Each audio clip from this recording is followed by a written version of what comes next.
nè tầm mưa mà bo nó không mưa mày hay tầm mưa tí mưa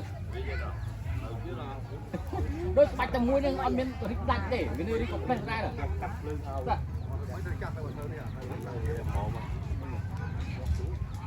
tật bị xuống ấy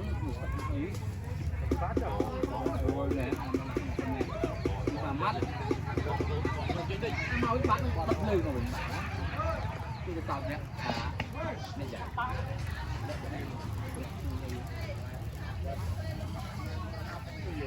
anh đang một cha nhân nó thầy kia nó là gọi là con ông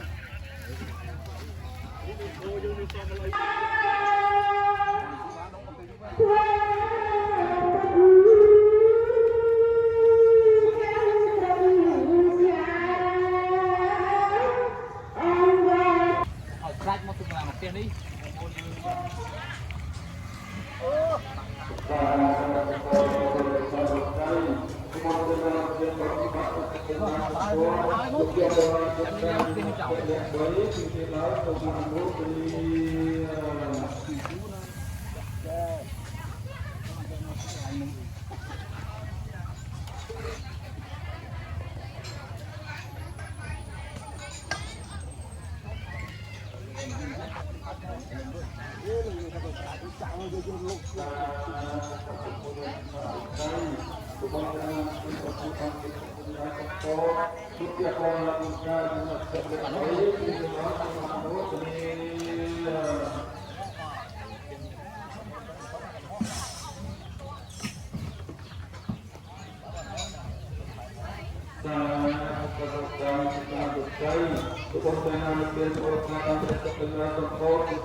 thấy à?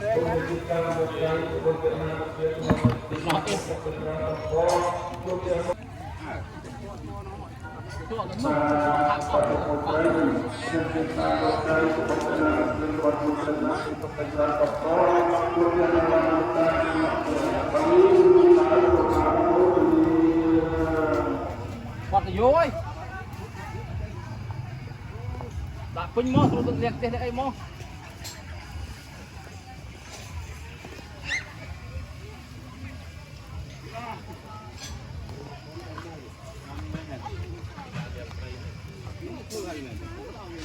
Ô bao nhiêu đại à lấy spoon ná nè lấy spoon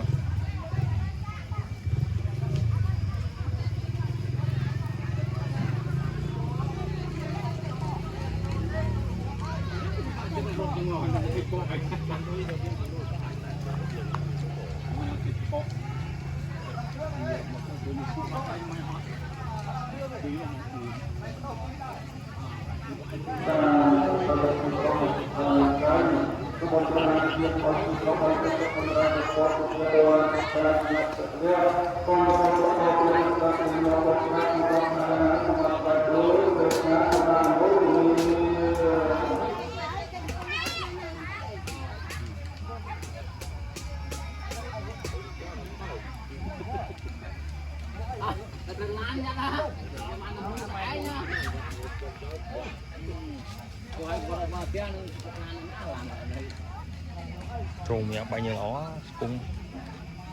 spung bát thật lương ở đây cái tiền đi spung này cầm tay bây mỏ spung bao nhiêu sữa lá bà hồ chip polo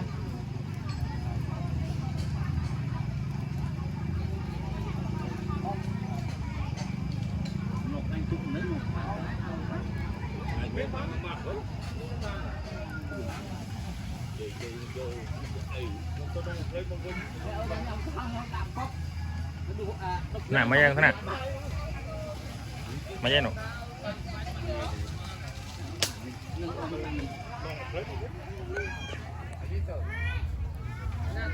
nè tầm mưa mà bo nó không mưa mày hay tầm mưa tí mưa đôi bạch tầm mũi nhưng ăn miếng có thích đặt để cái nơi đi cũng bên ra rồi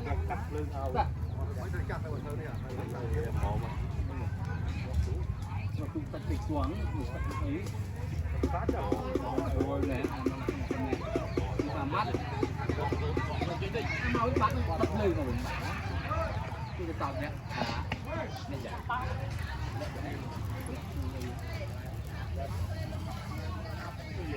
nói rằng một cha nên nó thầy kia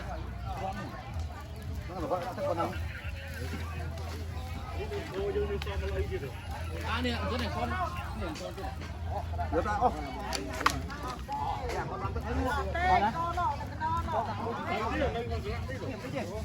cái này nó con nó không mà lấy chứ đâu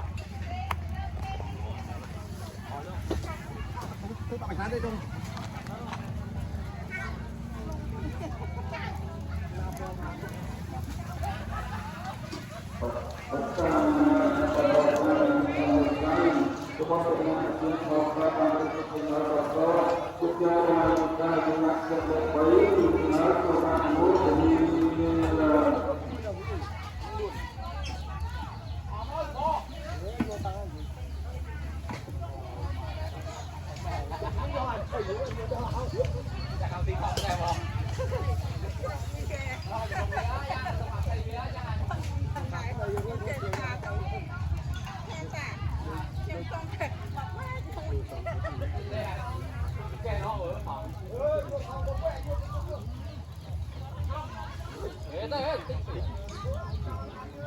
Kêu cái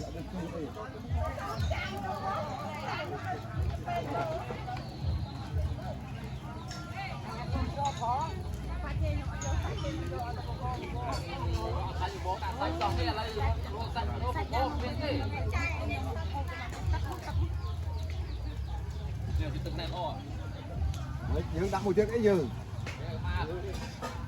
tịt nó ôn mơ bọc kẹo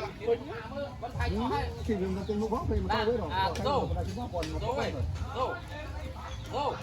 anh ó là không có đây nó ó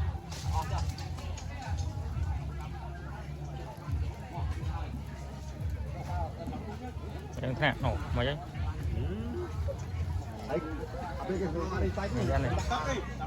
tốt rồi tao thì cái kinh nó cho mình tao không có kinh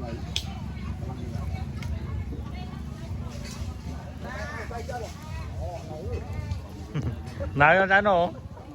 tôi ra còn cái lửa thì nói cái lửa là hai con lông